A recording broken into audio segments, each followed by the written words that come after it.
Chapter 1. You can't treat Sadia like your bitch. She deserves a better man than you. I'm not a man. I'm a werewolf. Or have you forgotten, dear brother? Tracker said as he stepped closer to Damon, looking him in the eyes, trying to provoke him, reminding him of his status in the family as a beta. You're not even a good werewolf. Look at you, Damon snapped. No amount of riding that motorcycle and dressing in those black leathers will make you a man or werewolf. He flung Tracker's leather jacket across the room, where it rested on the limestone floor. Tracker's eyes followed the jacket. He loved that jacket. When Damon touched his jacket, it was as if he laid hands on him. Tracker took that as an insult. Damon wanted it to be just that. If you're searching for something, you've missed it, Damon said with loud emphasis. You had your chance with Sadia. Now I want my chance to make her happy. Damon stepped back, realizing in that moment he had overstepped his bounds and he's wrong. Not seeking a confrontation, but he was just pissed. Damon never one to run from an argument or fight, however, this is different. They are full-grown werewolves. When they were pups, the only thing that might have occurred would be a wounded ego or a torn ear. What? Tracker replied in a threatening stance. His legs wide, his eyes steely blue. He stepped up to Damon, meeting him eye to eye with a furrowed brow. This time Damon didn't give ground. There wasn't space between him and Tracker. Damon's chest close to Tracker's, where they heard each other's heartbeat. Watching at Damon's eyes and body language, Tracker's eyes boiling with anger. His nostrils flaring. Damon could hear Tracker grit his teeth, and he could smell Tracker's breath. Tracker broke into laughter. You want to fuck Sadia? Tracker said. That's what you want, little brother. You want to fuck her, have her bend over so you can take her from behind. The way no human female will give it to you. The way I can get it from her. Damon shuddered with contempt. He flexed his hands. His breathing grew loud. Turning his back, still laughing at Damon, Tracker strode to the fridge, opened it, and looked around for something to eat. He found fresh lamb. Picking up a piece of the thigh and leg, breaking and tearing it with his hands, he took a large bite. The blood dripped on the counter. He reached for a paper towel and wiped his mouth and then the counter. Then he watched at Damon as sweat dropped from his nose.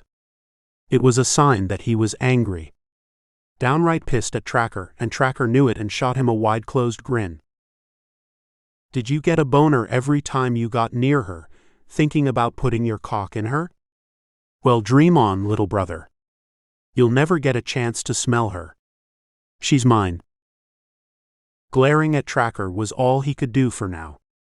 He turned away and moved back near the cabinets. He hopped up on the counter and sat there. His eyes never leaving Tracker. Would he admit to Tracker something that had been obvious to everyone but Sadia? No, he wouldn't be pulled into Tracker's game. He calmed and took a deep breath. Tracker would enjoy Damon admitting he wished he could sleep with Sadia, and make love to her outside under the stars and in listening distance of Tracker. Those were his intentions, and Tracker knew it without him admitting anything. Damon wished Sadia would give him a chance where he could punish Tracker for his arrogance and ill treatment of her. Make Tracker work for Sadia for once. I see it in your eyes. You don't have to admit it, Tracker said, breaking into another round of laughter. You can't fuck her because she won't let you, Tracker said, his voice energetic and cheerful. Moving around the kitchen aisle and standing in front of Damon as he sat on the counter, Tracker took another opportunity to laugh at Damon. He moved away from Damon, realizing that Damon had the high ground. Damon bounded to the floor to leave before the unimaginable occurred in their parents' home. But Tracker stood blocking the door. Every time Tracker took a bite of food, he let out a chuckle and watched at Damon squirm and pace back and forth, looking down and then up at Tracker with a grim expression. Then Damon's thick eyebrows made a V over his deep blue eyes. Damon stopped pacing and glared at Tracker. I don't want to fuck her. I want to make love to her. Tracker stopped chewing on the lamb. You would. Have you used that brain for anything other than to interfere in my life? Tracker laid the half-eaten leg on the counter and peered at Damon. Unlike you, I don't use my dick for my brain, Damon said. And Damon stepped away from Tracker. When I fuck her, there is no one but me. And there never will be anyone but me, Tracker said with a threatening tone. He strolled behind Damon. Damon watched to the side although he knew Tracker was there. He didn't like being approached from behind, and Tracker knew it, and continued stalking Damon. Damon turned, realizing how close and intimidating Tracker made his approach. Yet Damon refused to yield to his alpha. That's because she can't see anyone but you, Damon said, turning with a jerk, but I intend to open her eyes. I plan to take her from you. Go ahead, leave town, and when you come back she will be mine, Damon said. He didn't mean for it to come out like that. But it was out, and he couldn't take it back. I could leave her 100 years and come back to Samsaville, and she would fall into my bed before she fell into yours.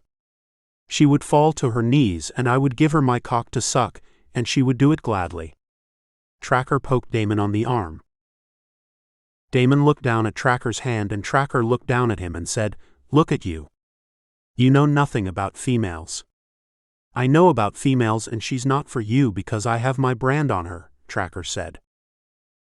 "You appear a little unsure of yourself," Damon said.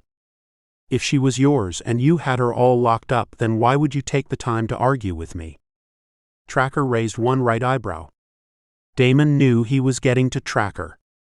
This war of words led to something neither one wanted or could avoid. They stood toe-to-toe and eye-to-eye. Two handsome, strong-willed werewolf brothers, with barely any noticeable differences in their looks. Both wanting the same female. Both sporting tattoos on their muscular chests and arms. Damon getting his tattoos after seeing his big brothers, and after their father and mother forbid Tracker to do it. Now they're behaving like strangers and threatening to come to blows over one female. Something their father and uncles had railed against since they were young. "Never fight your brother over females," Lycell warned them. "That's a good way to get expelled from this pack." "Share her if you have to," Lycell had said. "You can find one anywhere. You can't find a brother's loyalty everywhere." Damon wondered how that had worked out with Lycell's brothers sharing his mother. There appeared to be tension all the time. Now it was the case of Damon and Tracker. Tracker would never share Sadia. Tracker didn't share. It was all or nothing with him. None of the Samsa men would share their females. Only the first generation of Samsa werewolves did this, and that was for a noble reason. The next generation had no cause to engage in this practice. There were enough pups being born to ensure the Samsa pack would flourish and control werewolves in the Americas and Europe for 100 years or more. When Tracker said, "I'll fuck her tonight before I get on the road, and all you'll have to keep you warm is to curl up with your dogs, but they can't give you what you need. You need a female, and I don't see any interested in you. Not even Robert's girls want anything to do with you. I could have them all if I wanted," Tracker said with a smirk and a wink. It was those last words by Tracker when Damon lost it. Without Tracker realizing what was happening, Damon had shifted.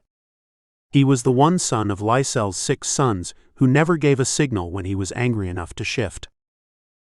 His shift came about rapid and smooth. His powerful arms broke through the cotton shirt and it dropped in front of him as his jeans shredded from the movement of his thighs. Damon's hands changed into 2 powerful paws with razor-sharp claws in preparation of fighting his alpha, his brother. He struck Tracker hard across the face. Tracker's lip broke and blood trickled from it. At the same time he struck, he ripped into Tracker's arm with his large incisors, leaving a long scar, and blood trailing down past his fingers onto the floor. Tracker's eyes grew wide with surprise.